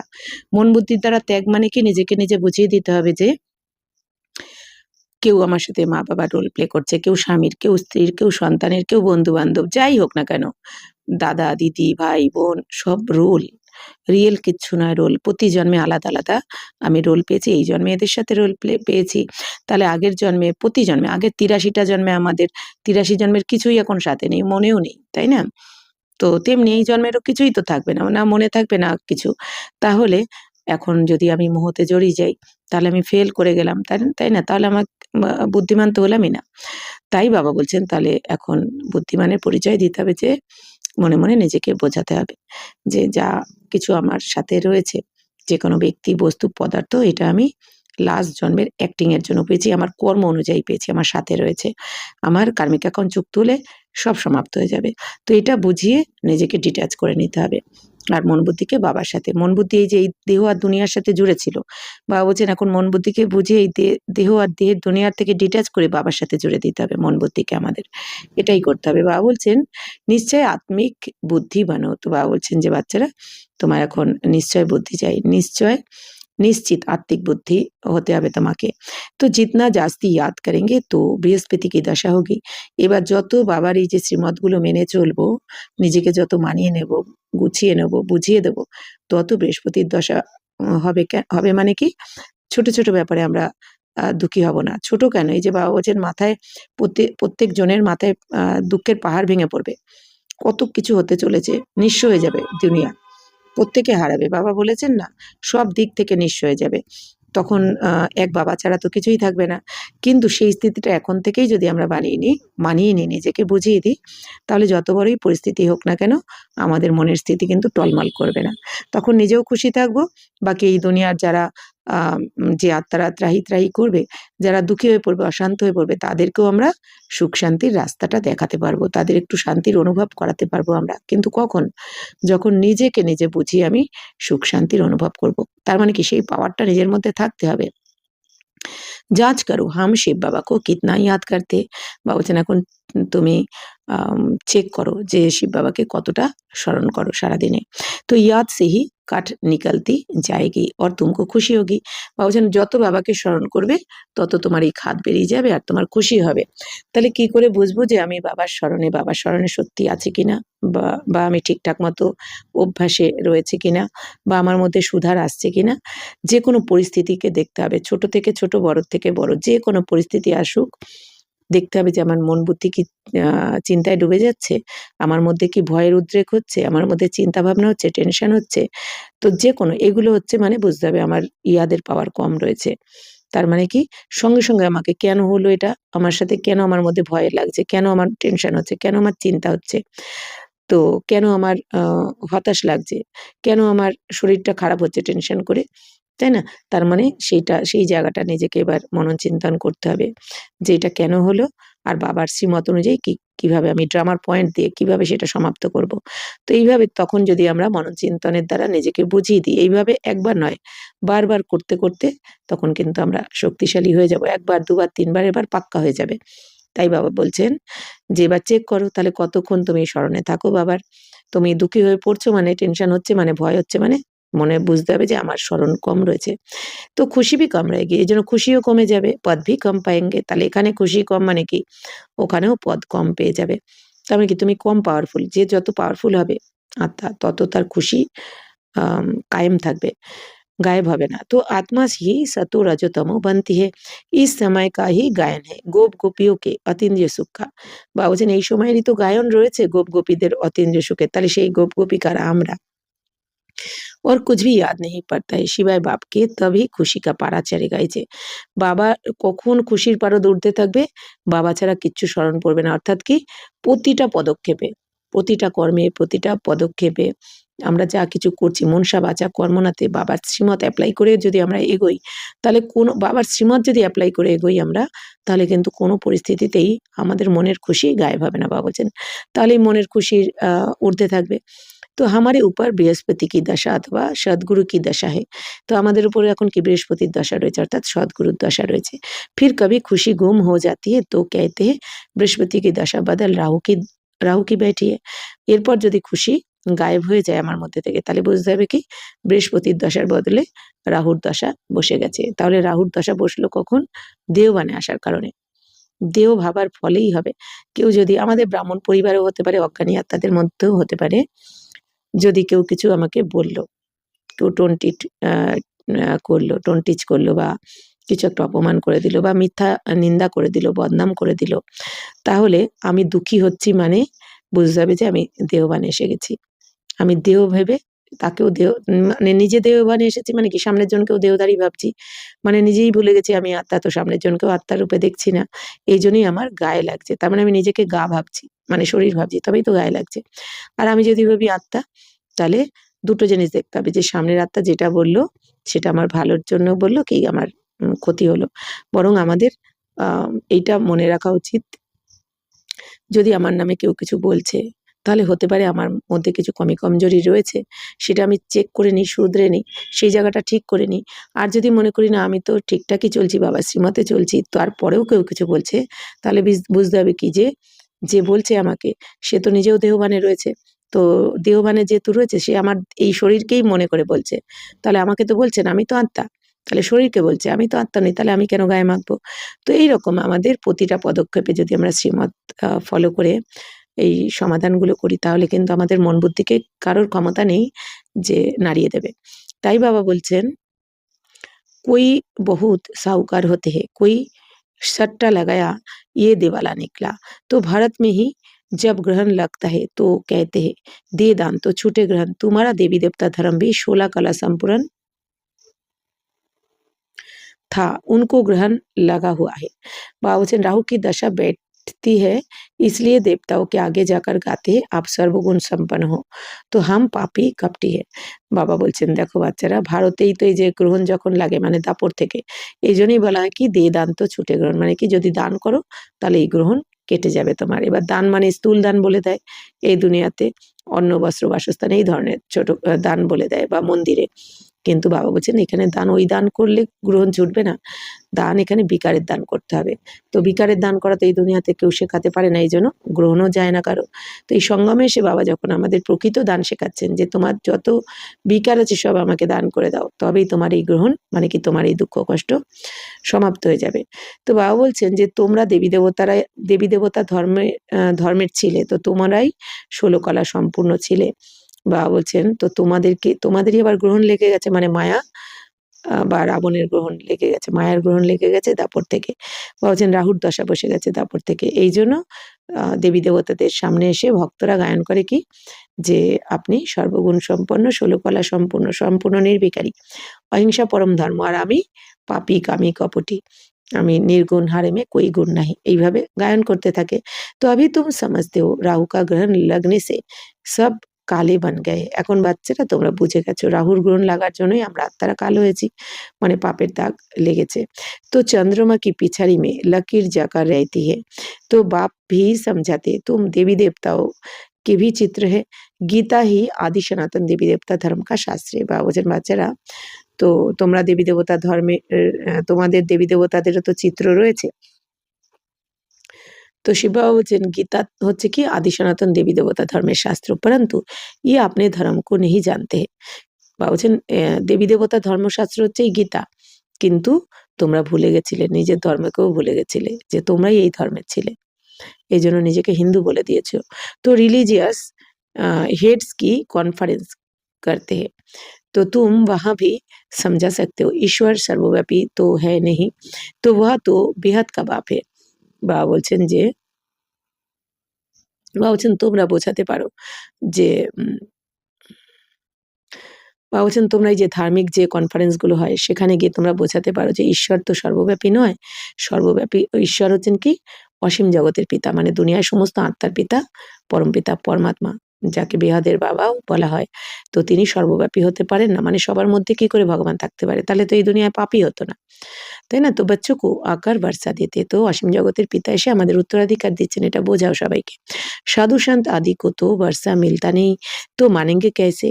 বলছেন দেখো সাধু সন্ন্যাসীরা তো উত্তরাধিকার পাচ্ছে না, তাহলে তারা কি করে মানবে? তুম বাচ্চো কোই বর্ষা মিলতা হয়, তো তোমরাই তো উত্তরাধিকার পাও। প্রতিকল্পে আমরা এই সত্যতেতার যে বাচ্চারা, আত্মারা, আমরাই কিন্তু ব্রাহ্মণ হই, আমরাই বাবার থেকে উত্তরাধিকার পাই। বাকি বলছেন দাপরকলির আত্মারা কিন্তু তারা বাবাকে মানবে না, তারা এই জ্ঞান শুনবে না, তারা কিন্তু লাস্টে এইটুখানি জানবে যে ভগবান এসে গেছে। হ্যাঁ, ভগবানকেই সবাই খুঁজছে, তো ভগবান বলে মানবে। আর ভগবান বলে মানার ফলে তারা তাদের কার্মিক অ্যাকাউন্ট চুক্ত করে সাজাবে, কার্মিক অ্যাকাউন্ট চুক্ত করে ওই যে পবিত্র হয়ে ঘরে ফিরবে, তো তারই প্রাপ্তি আবার ফল ভোগ করবে দাপরকলিতে আবার এসে। আর বাবা বলছেন তোমরা যেহেতু বাবাকে চিনে জেনে মেনে বাবার শ্রীমতে চলছে, এই জন্য তোমরা 84 জন্ম ভোগ করো, প্রারব্ধ ভোগ করো, সুখ ভোগ করো প্রথম থেকে। तो मुख्य बात है ही ये सिद्ध करने की कि ঈশ্বর সর্বব্যাপী নেই। বাবা বলছেন তাহলে মুখ্য কথা কি? সব প্রমাণ করতে হবে এটা যে ঈশ্বর সর্বব্যাপী নয়। এবার বাবা কি বলেন যে কার্মিক অ্যাকাউন্ট তো এই দুনিয়াতে সবাইকে চুক্ত করতেই হবে। তো বাবা যে সর্বব্যাপী নয় এটা কাদের বাবা বলছেন প্রমাণ করতে আমাদেরকে বলছেন কিন্তু। অজ্ঞানী আত্মারা করবে না এটা, দাপরকলির আত্মারা করবে না। আমাদেরকেই করতে হবে, ব্রাহ্মণ বাচ্চাদের। কেন? কারণ আমরাই কিন্তু দাপর থেকে এই সর্বব্যাপীর জ্ঞানটা ছড়িয়েছি। তাহলে আমাদেরও তো কার্মিক অ্যাকাউন্ট হয়েছে, এইজন্য আমাদেরকেই প্রমাণ করতে হবে এখন যে ভগবান সর্বব্যাপী নয়। তবে কি হবে? এটাও আমাদের একটা কার্মিক অ্যাকাউন্ট চুকতে হবে। শিব জয়ন্তী হতি है, তো শিব জয়ন্তী তো পালন করা হয়। শিব জয়ন্তী কহো অথবা রুদ্র জয়ন্তী কহো, রুদ্র ইয়ে জ্ঞান যজ্ঞ রাস্তে है। বা বলছেন বাচ্চারা শিব জয়ন্তী বলো যা বা রুদ্র জয়ন্তী বলো তোমরা। রুদ্র মানেও শিব বাবাকেই বলা হয়। তো তো শিব বাবাই এসে এই জ্ঞান যজ্ঞ রচনা করেন। অর্থাৎ এই দুনিয়াতে অনেকের হয় না বাড়িতে কি বলে অশান্তি হলে, আয় উন্নতি না হলে যজ্ঞ রচনা করে, যজ্ঞ করে থাকে। কিন্তু সেটা একদিনের জন্য বা দুদিনের জন্য। তো বাবাও এসে কি করছেন এখন এই পুরো দুনিয়া অশান্ত হয়ে পড়েছে। তো এইজন্য যজ্ঞ করতে হবে। তো বাবাও এসে রুদ্র গীতাজ্ঞান যজ্ঞের রচনা করলেন। আর এই যজ্ঞে কি হবে? পুরো দুনিয়ার সমস্ত পাপ ভস্ম হয়ে যাবে। আর তবেই পুরো দুনিয়া আবার শান্তির রাজত্ব ফিরে আসবে, সুখ শান্তির রাজত্ব আবার ফিরে আসবে। तो है तो शिव वही गीता ज्ञान ये कहे जिससे বিনাশ জ্বালা প্রজ্বলিত हुई है। তো বাবা বলছেন যে শিব বাবাই এসে গীতা জ্ঞান যজ্ঞের রচনা করেন যাতে সমগ্র পুরানো দুনিয়ার বিনাশ জ্বালা প্রজ্বলিত হয়ে যায়। প্র্যাকটিক্যাল में तुम देखते हो कैसे निराकार बाबा ने रुद्र ज्ञान यज्ञ रचा है। বাবা বলছেন প্র্যাকটিক্যাল রূপে তো এখন তোমরা দেখছো, তাই না? যে এই রুদ্র গীতা জ্ঞান যজ্ঞ রচনা করা হয়েছে। আর যজ্ঞ ব্রাহ্মণ ছাড়া হয় না। তাহলে বাবা এসে এই যজ্ঞ রচনা করেছেন। আর বাবা যজ্ঞ যেহেতু ব্রাহ্মণ ছাড়া হয় না, তাহলে বাবার কাদের চাই? ব্রাহ্মণ বাচ্চাদের চাই। এইজন্য বাবা ব্রহ্মার দ্বারা আমাদের জন্ম দিলেন। তো সাকার তো কুছ কর না সকে। বলছেন সাকার তো কেউ এই দুনিয়াতে সাকার মনুষ্য কিন্তু কিছু করতে পারে না। এই সুখ শান্তির দুনিয়া আনতে পারে না। এটা বাবার কাজ। তো ইয়ে বেহাদ কা যজ্ঞ হে, ইনমে সারি পুরানি দুনিয়া সোয়া হোনি है। বাবা বলছেন এই দুনিয়ার যজ্ঞ খুব বেশি হলে কত দিনের হবে? ১ দিন, ২ দিন, ১ সপ্তাহ, ১ মাস, তার বেশি হয় না। কিন্তু বাবা যখন আসেন অসীম জগতের যজ্ঞ রচনা করেন, অর্থাৎ কি ১০০ বছরের জন্য এই যজ্ঞ হয়। আর এই ১০০ বছরের যজ্ঞে পুরো পুরানো দুনিয়া, পাপের এই দুনিয়া, কলিযুগ সমাপ্ত হয়ে যায়। রাবণ রাজ্য সমাপ্ত হয়ে যায়, সোয়া হয়ে যায়। বাকি তো বা সব হে জিসমানি যজ্ঞ। বাবা বলছেন বাকি এই দুনিয়াতে সব তো এই জিসমানি যজ্ঞ, পার্থিব যজ্ঞ। তো কিতনা রাত দিন কা ফর্ক है। অর্থাৎ বাবা বলছেন এই দুনিয়াতে যে যজ্ঞ করে সেখানে কিন্তু কারো বিকার দূর হয় না, পাপ ভস্ম হয় না। আর বাবা যখন এসে যজ্ঞ রচনা করেন তখন এই সমস্ত আত্মাদের পাপ ভস্ম করে দেন। কিতনা রাত দিন কা ফর্ক है। বাবা বলছেন তাহলে কত রাত দিনের তফাৎ হয়ে যায়। বাপ कहते ये रुद्र ज्ञान यज्ञ है, विनाश भी होना है। तुम जब पास हो जाएंगे, पूरा योगी और ज्ञानी बन जाएंगे, तो फिर तुम्हारे लिए नई दुनिया स्वर्ग चाहिए, नरक का जरूर विनाश चाहिए। राजस्व अश्वमेध अक्षर भी ठीक है, घोड़े को सुहा करते हैं। वास्तव में है तुम्हारा ये रथ। एक दक्ष प्रजापति का भी यज्ञ रचते हैं, उनकी भी कहानी है। বাবা বলছেন যে বাচ্চারা বিনাশ তো হতেই হবে। তো এই যে রুদ্র গীতাজ্ঞান যজ্ঞ বাবা রচনা করেছেন, কেউ মানুক না মানুক বিনাশ তো হতেই হবে, আর মানতেও হবে লাস্টে সবাইকে। কিন্তু যখন সবাই জাগবে মানবে তখন আর ভাগ্য বানানোর সময় শেষ হয়ে যাবে ততক্ষণে। তো বাবা বলছেন বাচ্চারা তোমরা যখন পাশ হয়ে যাবে, অর্থাৎ কি? অর্থাৎ বাবা বলছেন যখন তোমরা সম্পূর্ণ যোগী হয়ে যাবে, জ্ঞানী হয়ে যাবে, জ্ঞানী যোগী হয়ে যাবে, অর্থাৎ তোমরা থিওরি আর প্র্যাকটিক্যাল, একদম প্র্যাকটিক্যাল হয়ে যাবে তোমাদের জ্ঞানী জীবন, জ্ঞান স্বরূপ হয়ে যাবে, যোগী হয়ে যাবে তোমরা। বাবা বলছেন যে তো তখন তোমাদের জন্য নতুন দুনিয়া স্বর্গ চাই। অর্থাৎ বাবা বলছেন যখন তোমরা পবিত্র হয়ে যাবে আত্মারা, তখন তোমরা এই দুনিয়াতে আর থাকতে পারবে না। কারণ আত্মা পবিত্র হয়ে গেলে তার নতুন শরীর, নতুন দুনিয়া চাই, তমপ্রধান দুনিয়ায় আর থাকতে পারবে না। তাই বাবা বলছেন তখন তো স্বর্গ চাই। তো নরক কা জরুর বিনাশ চাই, তখন তো নরকের অবশ্যই বিনাশ হতে হবে। রাজস্ব অশ্বমেধ অক্ষর ভি ঠিক है। তো ঘোরে কোষ ওয়া করতে, বাবা বলছেন এই রাজস্ব অশ্বমেধ অক্ষরটা ঠিকই রয়েছে। তো রাজস্ব অশ্বমেধ মানে কি, আমাদের নিজের রাজত্ব, আমাদের নিজের রাজত্ব ফিরে পাওয়ার জন্য অশ্বমেধ মানে কি, এখানে অশ্ব মানে ঘোড়াকে দেখিয়ে দেওয়া হচ্ছে। অর্থাৎ কি বাবা বলছেন এই দেহভান, এই দেহভানকে আমাদের সমাপ্ত করতে হবে। আসল কথা এটা, বাবা বলছেন এই দুনিয়া তো ঘোড়াকে শোয়া করেছে। তো বাস্তবে বাবা বলছেন যে তোমাদের এই রথ মানে শরীর, এই শরীর দেহভানকে এই যজ্ঞতে শোয়া করতে হবে। তো এই দুনিয়া দক্ষ প্রজাপতির যজ্ঞ রচনা করে দিয়েছে, সেটা একটা কাহানি বানিয়ে দিয়েছে। अब तुम बच्चों को कितनी खुशी होनी चाहिए, हमको বৃহস্পতি বাপ পড়া रहे। বাবা বলছেন বাচ্চারা এখন তোমাদের কত খুশি হওয়া উচিত যে আমাদের স্বয়ং ভগবান, যাকে পুরো দুনিয়া খুঁজছে, সেই ভগবান বসে আমাদের পড়াচ্ছেন, কত শ্রেষ্ঠ বানাচ্ছেন, তাই না? দুনিয়া এখনো খুঁজছে আর আমরা পেয়ে গেছি। तो हमारे ऊपर अब बृहस्पति की दशा है, हमारी अवस्था बहुत अच्छी है। फिर चलते चलते लिखते बाबा हम तो मूंझ गए हैं, तो पहले हम बहुत खुशी में थे, अब पता नहीं क्या हुआ है। तो यहाँ आकर बाप का बनना बड़ी यात्रा है। বাবা বলছেন দেখো, চলতে ফিরতে অনেক বাচ্চারা আবার বাবাকে লিখে যে বাবা আমি তো এখন বিভ্রান্ত হয়ে পড়েছি, আমি তো চলতে পারছি না। তো বাবা বলছেন যে প্রথমে আমি অনেক খুশিতে ছিলাম, এরকম বাবাকে লেখে অনেকে। আর এখন আমি জানি না আমার কি হয়েছে, আমার সেই খুশি নেই, গায়েব হয়েছে, কি হয়েছে, মায়া ধরেছে। মানে বলে না ভূতে ধরলে কি হয় এই দুনিয়াতে, তেমনি মায়া ধরেছে, মায়ারূপী ভূত। কোনো না কোনো ভূত আকর্ষণ করেছে, তবেই তো ওর খুশি গায়েব হয়ে গেছে, তাই না? প্রত্যেকের ক্ষেত্রে আমাদের খুশি গায়েব হয়ে গেছে মানে কোনো না কোনো ভূত তার মধ্যে ঢুকে পড়েছে। আবার ৫ বিকারের মধ্যে কোনো না কোনো বিকাররূপী ভূত। তাই বাবা বলছেন সেটাকেই খুঁজে নিয়ে বার করতে হবে আবার। কারণ কারণ ভূতের দুনিয়া এটা, বিকারী দুনিয়া। তো কোন বিকার তো চারপাশে একদম ঘিরে রয়েছে না, একবার চান্স পেলেই বাবা বলেন না, চান্স পেলেই একদম ঢুকবে। এইজন্য বাবা কি বলেন যে সুরক্ষা কবচের মধ্যে রাখো নিজেকে, লক্ষণ গণ্ডির মধ্যে রাখো, অর্থাৎ বাবা শ্রীমতের মধ্যে রাখো নিজেকে। তো বাবা বলছেন যে यहाँ आकर बाप का बनना बड़ी यात्रा है। वहाँ तीर्थ यात्राओं पर जाते हैं तो कितने पैसे खर्च करते। বাবা বলছেন এই দুনিয়া দেখো তীর্থযাত্রা যায়, কত টাকা পয়সা খরচ করে। হুম, তো কোথায় খুঁজতে যায়? মন্দিরে। কিন্তু বলার সময় বলে দেয় উপরওয়ালা। উপরওয়ালা দেখতে পাচ্ছে, উপরওয়ালা সব লেখাপড়া ওখানে হচ্ছে, লেখাজোখা। আর খুঁজতে যায় মন্দিরে। কেউ এটা কিন্তু বলে না, মন্দিরওয়ালা দেখছে, মন্দিরের লেখাজোখা হচ্ছে। কিন্তু খুঁজতে সেই মন্দিরেই যাচ্ছে লাখ, লাখ টাকা খরচা করে। তাই বাবা বলছেন যে আমরা এখন বাবার কাছে এসে বড় যাত্রায় রয়েছি সবথেকে, অর্থাৎ কি আত্মা মনে করে পরমধাম, যেখানে স্বয়ং ভগবান আমাদের বাবা থাকেন, সেই যাত্রায় রয়েছি। আব ইহা তো দান করনে কি বাত নেই, এখানে তো দান করার কিছু ব্যাপার নেই। এখানে কি দান করতে বলে বাবা? বিকারকে। ইনমে মানে এখানে টাকা পয়সা দান করার কোনো ব্যাপার নেই। আর এই দুনিয়া ভক্তি মার্গে তো কত টাকা পয়সাও দান করছে, তাতে সুধারও কিছু হচ্ছে না, দুঃখ কষ্ট পাচ্ছে। আর আবার এদিকে সবকিছু টাকা পয়সাও কমে যাচ্ছে ধ্যান করে। इनमें कुछ भी पैसा खर्च नहीं करना है। বাবা বলছেন এখানে তো কোনো টাকা পয়সা খরচ করতে হবে না তোমাকে। वह है जिस्मानी यात्रा, तुम्हारी है रूहानी यात्रा। এই দুনিয়া জিসমানি যাত্রা মানে কি পায়ে হেঁটে যাত্রা করে, কেউ ডন্ডি কাটে। আর এখানে কোথাও যেতে হবে না। বাবা কি বলে? চলতে ফিরতে উঠতে বসতে বা ঘরে বসেই তুমি আধ্যাত্মিক যাত্রা করো, মানে আত্মার যাত্রা করো। আমি আত্মা এইখানে ভ্রূকুটি সিংহাসনে, আর সেকেন্ডের মধ্যে চলে গেলাম পরমধাম, আমার মূল স্বধর্মে টিকে গেলাম, মূল স্বরূপে আমি চলে গেলাম। তো এই যাত্রা করো মনে মনে। এই বাবা যে পড়াচ্ছেন সেই পড়াকে এবার নিজের মনে মনে বোঝাও, নিজে নিজে তৈরি হও। তো জিসমানি যাত্রা সে ফায়দা কুছ ভি নেই।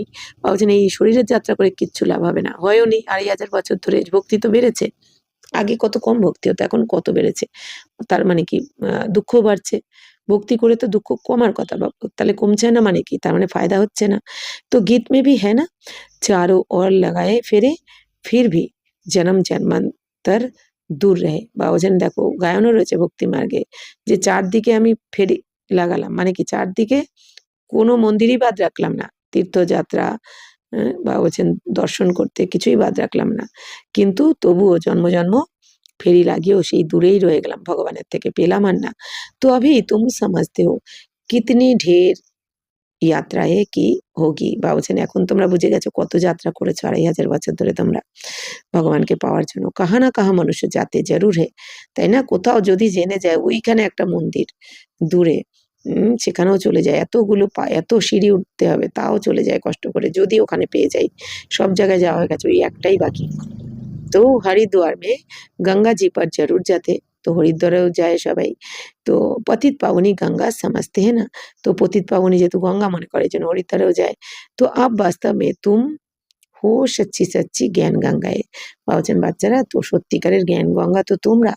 তোমাদের কাছে এখন এই জ্ঞান শুনতে হবে সবাইকে, এই জ্ঞান গঙ্গায় ডুব দিতে হবে। তো এবার আমরা জ্ঞান গঙ্গারা কোথা থেকে বেরিয়েছি? জ্ঞান সাগরের থেকে, তাই না? এই জন্য এই দুনিয়াতে এই যে নদী কি করে উৎপত্তি হয়? সাগর থেকে। কি দেখানো হয়? যে সাগরের জল অতিরিক্ত যখন উত্তাপে সাগরের জল বাষ্পীভূত হয়ে কি হয়? উপরে উঠে যায়। সেটা মেঘে পরিণত হয়, সেই জলই আবার বৃষ্টির আকারে পড়ে এই গঙ্গা বা নদীগুলো উৎপত্তি হয়েছে। তাহলে বাবা হচ্ছেন কি? জ্ঞানের সাগর। আমরা বাবার থেকেই জ্ঞান শুনে, জ্ঞান শিখে, জ্ঞান গ্রহণ করে এখন আমরা হয়েছি জ্ঞান গঙ্গা। तो तुम्हारे पास भी बहुत आकर জ্ঞান স্নান করতে हैं। বাবা ने समझा है सदगुरु एक ही है। বলছেন বাচ্চারা, তোমাদের কাছে এসে এখন অনেকেই কিনা জ্ঞান স্নান করছে, তাই না? তো কারণ জ্ঞান স্নান করছে কারা? আত্মারা। তো আত্মা তবেই পবিত্র হবে।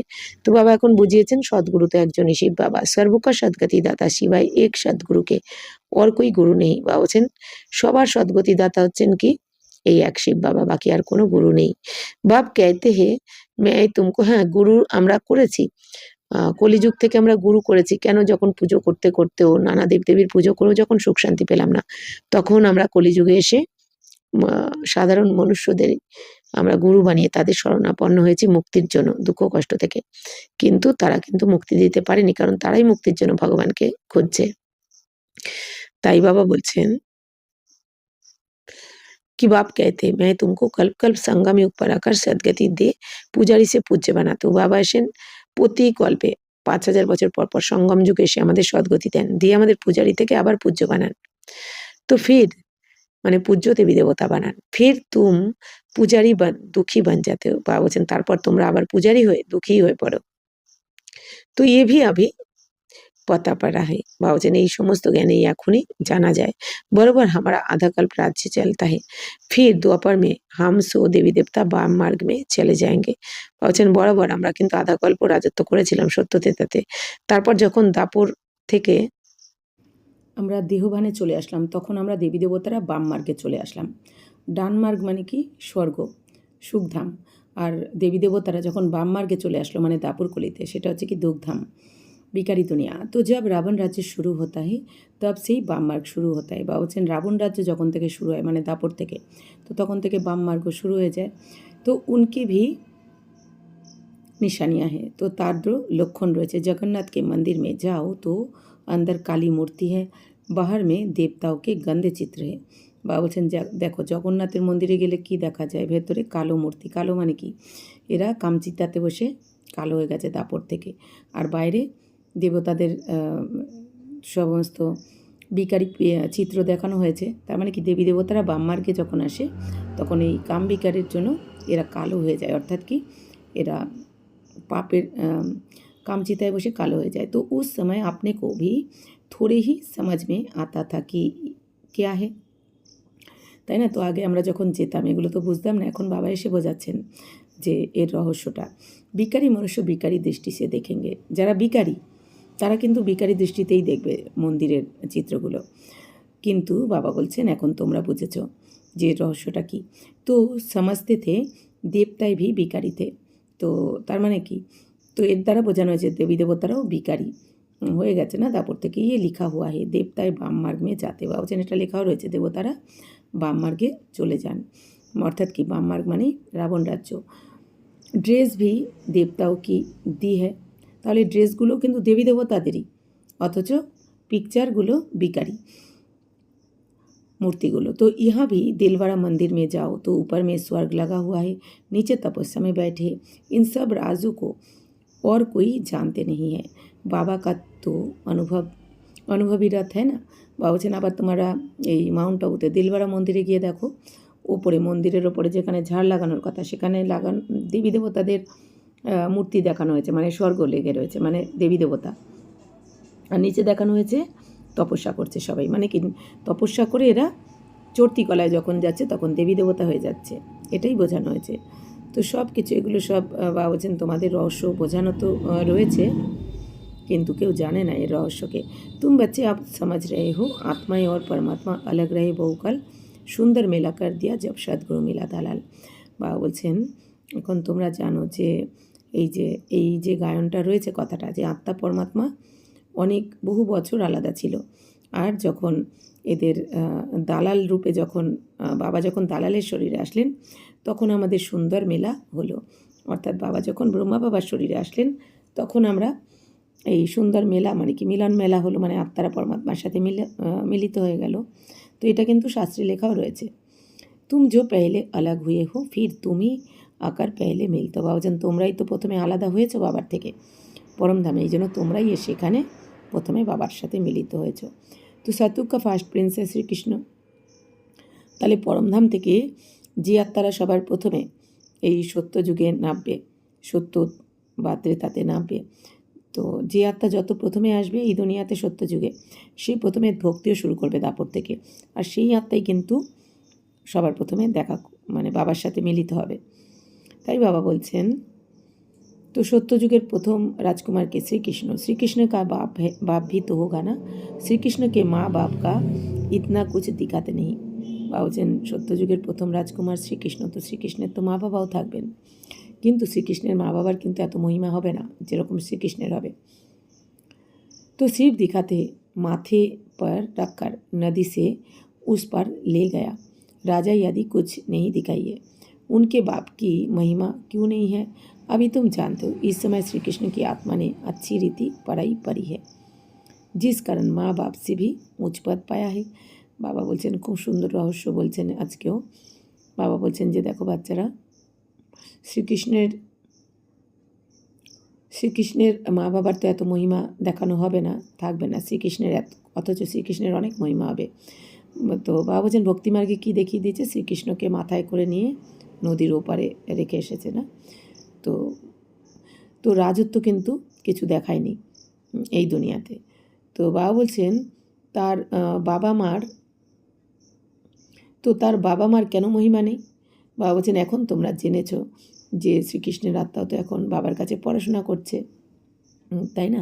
অর্থাৎ শ্রীকৃষ্ণের আত্মাও বাবার কাছে এখন রাজযোগের জ্ঞান শুনছে।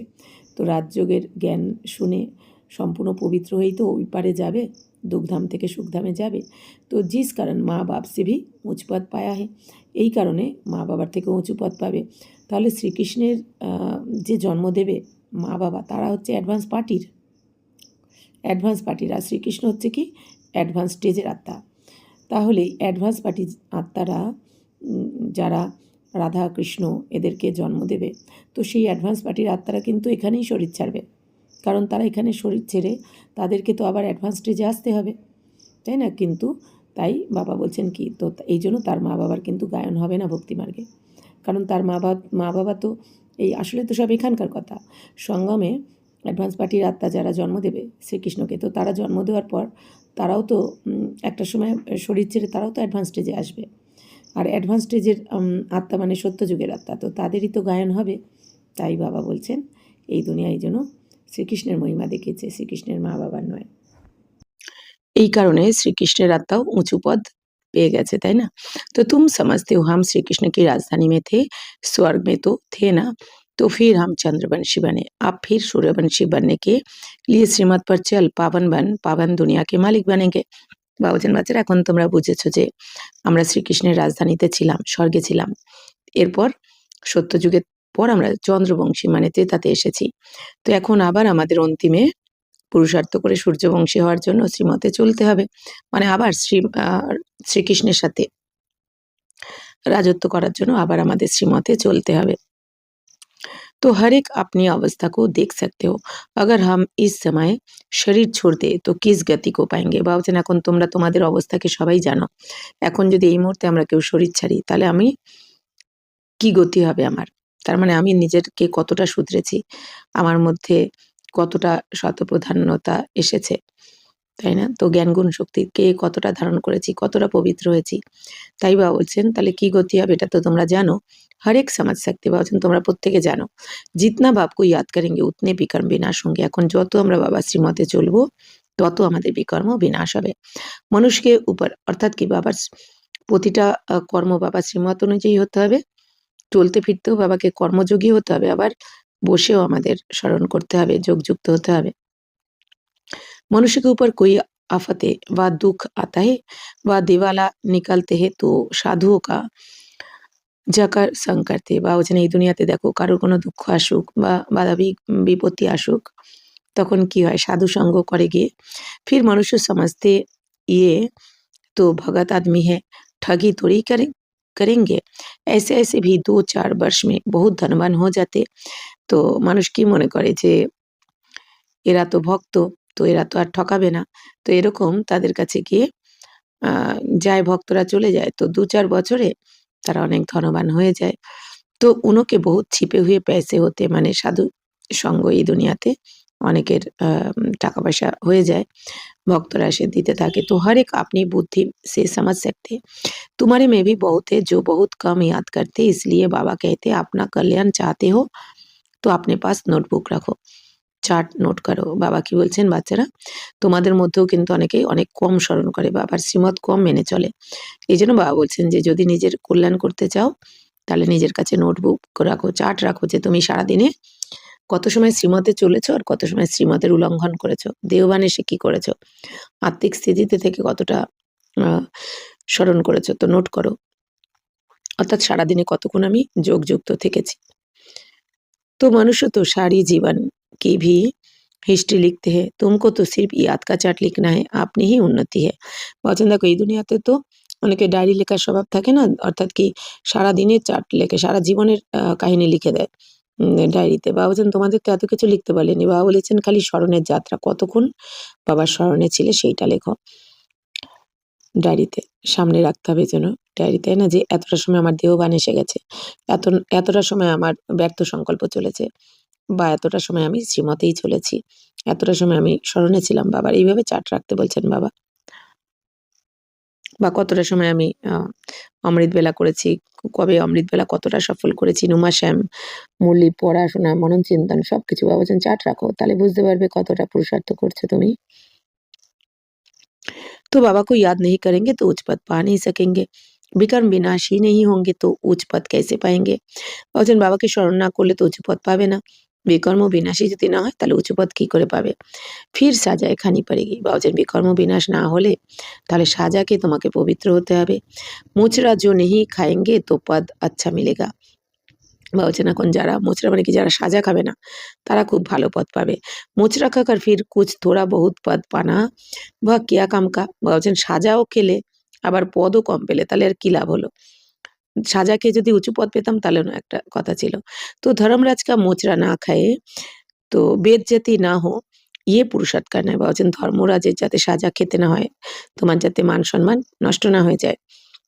যে বাবার বাচ্চা হয়ে তুমি যদি ধর্মরাজের সাজা খাও, তাই বাবা বলছেন তাহলে নিজের দিকে অ্যাটেনশন রাখতে হবে। তুমকো সব সাক্ষাৎকার कराते तुमने ये किया था याद है আপ খাও সাজা। বাবা বলছেন সবকিছু সাক্ষাৎকার করবে, যখন পরিস্থিতি আসবে মাথার উপর প্রত্যেকের ভেঙে পড়বে। বাবা বলছেন এবার যদি তুমি শ্রীমতে না চলো তাহলে কিন্তু তুমি সাক্ষাৎকার করবে যে আমি এই ভুলের জন্য আমার এখন এই সাজা হচ্ছে, মানে নিজেই পস্তাতে হবে নিজেকে যে আমার এই ভুলটার জন্যই আমার জীবনে আজকে এই সাজাটা আমি ভোগ করছি, কষ্টটা ভোগ করছি। তো এখন খাও সাজা, ফির উসি সময় সাজায়ে উতনি হি খাতে হে জিতনি জনম জন্মান্তর খাতে। বাবা বলছেন তাহলে এই বাবার বাচ্চা হওয়ার পরেও বিকর্ম করলে এত সাজা খেতে হবে যতটা জন্ম জন্মান্তর ধরে সাজা ভোগ করেছো, যেন মনে হবে এরকম। তো পিছাড়ি মে থোড়া রুটি টুকরে টুককর মিলা উসসে কিয়া ফায়দা। বাবা বলছেন অন্তিমে গিয়ে জন্ম জন্মের যেন সাজা খেলে আর অন্তিমে গিয়ে একটু এক টুকরো রুটি পেলে তো ফায়দা কি হলো। মুচরা তো নেহি খানা চাইয়ে। বাবা বলছেন যেমন এই যে জেলে হয় না অনেক মারধর করার পর লাস্টে দুটো শুকনো রুটি, তো তো তাই বাবা বলছেন এখানে অনেক সাজা পেয়ে গেলে শ্রীমতে না চললে আর গিয়ে একটুখানি ওই ছোটখাটো কিছু পথ পেলে তাহলে লাভটা কি হলো। তাই বাবা বলছেন আপনি अवस्था की जांच करनी है। তাই বাবা বলছেন যে বাচ্চারা নিজের চেকিং করো। जैसे पोता मेल निकालते हैं कोई 6 मास का कोई 12 मास का বলছেন যেমন পোতা মেল বার করে চার্ট লিখে কেউ 6 মাসের চার্ট কেউ 12 মাসের कोई तो रोज का भी निकालते हैं। बाप कहते तुम ही व्यापारी हो। কেউ রোজ এই পোতা মেল লেখে। তো বাবা বলছেন বাচ্চারা তোমরাও তো ব্যাপারী ব্যবসায়ী। তো कोई बीला व्यापारी बेहद के बाप से व्यापार करे धन नहीं তো তন মন তো है ना। বাবা বলছেন দেখো বাচ্চারা অনেক কম বাচ্চারাই কিন্তু বাবার সাথে এই ব্যবসাটা করে মানে এই সওদাগরি করে। অর্থাৎ বাবা বলছেন যে বাবা এখন তোমার পুরানো তন মন ধন নিয়ে তোমাকে নতুন সবকিছু ভরপুর করে দিচ্ছেন ২৫০০ বছরের জন্য ২১ জন্মের জন্য। তাই বাবা বলছেন যদি তোমার ধন না থাকে তো তন আর মন তো রয়েছে যেমন মাম্মা ধন তো লাগাতে পারেননি কিন্তু তন মন দিয়ে সম্পূর্ণ সেবা করেছেন তাই রাধার পদটা নিচ্ছেন। উनको उनको सरब भी कहते हैं मट्टा सट्टा करते हैं ना। तुम तन मन धन देते हो रिटर्न में 21 जन्म लिए कितना वर्ष पाते हो। ভাবছেন তোমরা এখন তন মন ধন দিয়ে বাবাকে 21 জন্মের জন্য কত উত্তরাধিকার পাচ্ছ। বাবা हम आपका हूँ কি বলো যে বাবা আমি তো তোমারই। ऐसी युक्ति बताओ जो हमारी आत्मा और शरीर इन लक्ष्मी नारायण जैसा बन जाए। बाबा कहते तुमको कितना गोरा बनाता हूँ एकदम একদম রূপই বদল দেতা হুয়া বলছেন আমি তোমাদের কত সুন্দর বানিয়ে দিই পবিত্র বানিয়ে দিই যখন তোমরা তন্মন ধন দিয়ে সেবা করো অর্থাৎ সমর্পণ হয়ে যাও বাবার কাছে তো একদম তোমাদের রূপই বদলে দিই কালো থেকে গোরা বানিয়ে দিই। दूसरे তমপ্রধান থেকে শতপ্রধান বানিয়ে দিই। दूसरे जन्म में तुमको ফার্স্ট ক্লাস শরীর মিলেগা বাবা বলছেন এর পরের জন্মে দ্বিতীয় জন্মে। তাহলে এই ব্রাহ্মণ জন্মটা একদিকে আমাদের ফার্স্ট জন্ম হয়ে গেল তো তাই বাবা বলছেন এর পরের জন্মে তো এই ব্রাহ্মণ জন্ম কি একদিকে লাস্ট জন্ম আবার একদিকে ফার্স্ট জন্ম। তাই বাবা বলছেন যে এর পরের জন্মে দ্বিতীয় জন্মে তোমাদের আমি ফার্স্ট ক্লাস শরীর দেব ফার্স্ট ক্লাস শরীর পাবে তোমরা সম্পূর্ণ পবিত্র শরীর সত্য যুগে। तुम वैकुंठ में भी देखते हो तुम जानते हो ये মাম্মা বাবা ফির লক্ষ্মী নারায়ণ बनेंगे। তো এখন তোমরা জেনে গেছো এই মাম্মা বাবাই লক্ষ্মী নারায়ণ হবে অর্থাৎ শ্রীকৃষ্ণের আত্মাই ৮৪ জন্ম নিয়ে লাস্ট জন্মে কি হন ব্রহ্মা তো তিনি আবার হয়ে যাবেন কি नारायण আর মাম্মা হয়ে যাবেন লক্ষ্মী। तो एम ऑब्जेक्ट भी दिखाते हैं आप जो जितना पुरुषार्थ करें अगर पुरुषार्थ पूरा नहीं करेंगे धम चक्र मचाएंगे तो अपना पद ही भ्रष्ट करेंगे। বলছেন এখন যদি সম্পূর্ণ পুরুষার্থ না করো শ্রীমতে না চলো তাহলে নিজেরই পথ ভ্রষ্ট করে ফেলবে। अच्छा मीठे मीठे सिक्के दे बच्चों प्रति माता पिता बाप दादा का याद प्यार और गुड मॉर्निंग। रूहानी बाप की रूहानी बच्चों को नमस्ते। हम रूहानी बच्चों की रूहानी माता पिता बाप दादा को याद प्यार गुड मॉर्निंग और नमस्ते नमस्ते नमस्ते। थैंक यू बाबा शुक्रिया। धारणा के लिए मुख्य सार अपनी अवस्था की जांच स्वयं ही करनी है। अपने कल्याण के लिए डेली डायरी रखती हैं जिसमें याद का चार्ट नोट करना है। बेहद के बाप से सच्चा सच्चा व्यापार करना है। अपना तन मन धन बाप हवाले कर 21 जन्म के लिए रिटर्न लेना है। निश्चय बुद्धिमान अपना कल्याण करना है। বলছেন সবকিছু তন মন ধন বাবাকে দিয়ে সমর্পণ করে 21 জন্মের জন্য রিটার্ন নিতে হবে। নিশ্চয় বুদ্ধি ও নিজের কল্যাণ করতে হবে। সংশয় बुद्धि विनाशांति हो जाए। वरदान खुशी के साथ शक्ति को धारण कर विघ्नों को पार करने वाले विघ्न जीत भावो। जो बच्चे जमा करना जानते वह शक्तिशाली बनते। यदि अभी अभी कमाया अभी अभी बांटा स्वयं में समाया नहीं तो शक्ति नहीं रहती। বলছেন যে বাচ্চারা জমা করতে জানে তারা শক্তিশালী হয়ে যায়। যদি এখনই কামালে আর এখনই খেয়ে ফেললে বাবুছেন সমাহিত যদি না করো তাহলে কিন্তু শক্তি থাকবে না। तो सिर्फ बांटने व दान करने की खुशी रहती है। खुशी के साथ शक्ति हो तो सहज ही विघ्नों को पार कर विघ्न জিত बन जाएंगे। বলছেন শুধু যদি দান করতে থাকো তাহলে খুশি পাবে কিন্তু খুশির সাথে সাথে শক্তিও তো চাই যেটা তোমাকে সহজেই বিঘ্নজিৎ বানিয়ে দেবে। তো বিঘ্নকে পার করে বিঘ্নজিৎ হবে কখন সমাহিত করতে হবে। तो बाबा बोलছেন যে फिर कोई भी विघ्न लगन को डिस्टर्ब नहीं करेंगे। इसलिए जैसे चेहरे से खुशी की झलक दिखाई देती है ऐसे शक्ति की झलक भी दिखाई दे। এই জন্য বাবা বলছেন যেরকম তোমাদের চেহারাতে খুশির ঝলক দেখা যায় এরকমই যেন শক্তির ঝলকও দেখা যাবে। কখন যখন আমরা এই জমা করার সাথে সাথে আমরা শক্তিশালীও হতে হবে আমাদের। তো বাবা বলছেন কি শুধু জমা করলে আর খেয়ে ফেললে এখনই তো সেটা করলে তো শক্তি জমা হবে না। অর্থাৎ সেবা করলাম, তার পরিবর্তে নাম-মান শান আমি অ্যাকসেপ্টও করলাম। সব কিছু বাবাকে সমর্পণ করতে হবে এখন, তবে জমা হবে। আর নিজে অ্যাকসেপ্ট করে নিচ্ছি মানে কি, কাঁচা ফল খেয়ে নিচ্ছি। তাই বাবা বলছেন তাহলে শক্তি তো জমা হবে না, কারণ কিছু না কিছু অহংকার, মোহ চলে আসবে তোমার। তাই বাবা বলছেন যে যেরকম তোমাদের মধ্যে খুশির ঝলক দেখা যাচ্ছে, তেমনি শক্তির ঝলকও যেন থাকে। স্লোগান, পরিস্থিতিও में घबराने के बजाय उन्हें शिक्षक समझकर पाठ सीख लो। বাবা বলছেন যে কোনো পরিস্থিতি আসলে বলছেন না ঘাবড়ে গিয়ে মনে করো এটা আমার একটা পেপার, তাহলে এই পেপারকে আমার এখন পাশ করতেই হবে। তাহলে যদি আমি পেপার মনে করে পাশ করি, তাহলে এটাকে পেপার মনে করতে হবে, শিক্ষক মনে করতে হবে। পরিস্থিতি আসে আমাকে কিছু শেখাতে, আমাকে উপরে তুলতে, ডাউন করতে নয়। তো এটা মনে রাখতে হবে যে পরিস্থিতি এসছে মানে এবার আমি তাহলে কিছু শিখব। এই পরিস্থিতি আমাকে অনুভবী বানিয়ে দিয়ে যাবে। তাই বাবা বলছেন পরিস্থিতি আসলে না ঘাবড়ে শেখো, শিক্ষক মনে করে পাঠ পড়ে নাও। अब व्यक्ति शरीर ज्वाला स्वरूप स्थिति में रहे, शक्तिशाली याद का अनुभव करो। लास्ट सो फास्ट पुरुषार्थ ज्वाला रूप का ही रहा हुआ है। पांडवों के कारण यादव रुके हुए বা ওজন দেখো বাচ্চারা, লাস্ট সো ফাস্ট পুরুষার্থ হচ্ছে কি জ্বালা রূপ হবে। অর্থাৎ কি এখন লাস্টের আমাদের পুরুষার্থ কি, যেরকম ফার্স্টে পুরুষার্থ হয়েছিল জ্বালা রূপ, 14 বছর যোগ তপস্যা কীরকম হয়েছিল জ্বালা রূপ, ঠিক সেরকম লাস্ট পার্টও এরকমই হবে এখন। তো বাবা বলছেন কিন্তু পাণ্ডবদের কারণেই এই যাদবরা এই যুদ্ধ ফাইনাল যুদ্ধ শুরু করতে পারছে না, মানে ফাইনাল বিনাশ, কারণ পাণ্ডবদের কারণে, মানে আমাদের কারণে আমরা তৈরি হচ্ছি না। पांडवों की श्रेष्ठ शान, रूहानी शान की स्थिति यादवों के परेशानी वाली परिस्थिति को समाप्त करेगी। বলছেন তোমাদের শ্রেষ্ঠ, তোমাদের রুহানি শান যখন হবে, তো রুহানি স্থিতিতে যখন টিকে যাবে, তো তোমাদের এই স্থিতি যাদবদের অশান্ত পরিস্থিতিকে সমাপ্ত করে দেবে। তো আপনি শান সে পরেশান আত্মাও কো শান্তি और चैन का वरदान दो। তাই বাবা বলছেন তুমি এখন তোমার এই নিজের শানে থেকে, অর্থাৎ তোমার মর্যাদাতে থেকে, তোমার এই শক্তিরূপের দ্বারা অশান্ত আত্মাদের শান্তি দাও, এখন তাদেরকে বরদান দাও, শান্তির বরদান দাও, তাদের সুখ শান্তি। ज्वाला स्वरूप अर्थात लाइट हाउस और माइट हाउस स्थिति को समझते हुए इसी पुरुषार्थ में रहो। বলছেন ज्वाला स्वरूप মানে কি, নিজেকে লাইট হাউস মাইট হাউস স্থিতিতে স্থিত করার পুরুষার্থ করো।